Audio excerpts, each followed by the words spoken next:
Everybody has to grow at their own rate. Everybody has to experience these things for themselves. You know, experience is always the best teacher. Carolina Panthers defensive end Julius Peppers announced his retirement on Friday morning after 17 years in the NFL. Having him here and having him being part of what we're trying to establish, I think was tremendous. Down at 6. Peppers.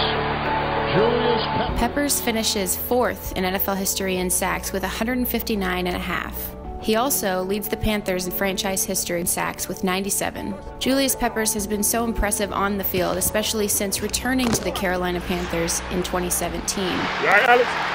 Come on, baby. Come on, boy. But even more impressive were his feats off the field, which earned him a Walter Payton Man of the Year nomination in 2018.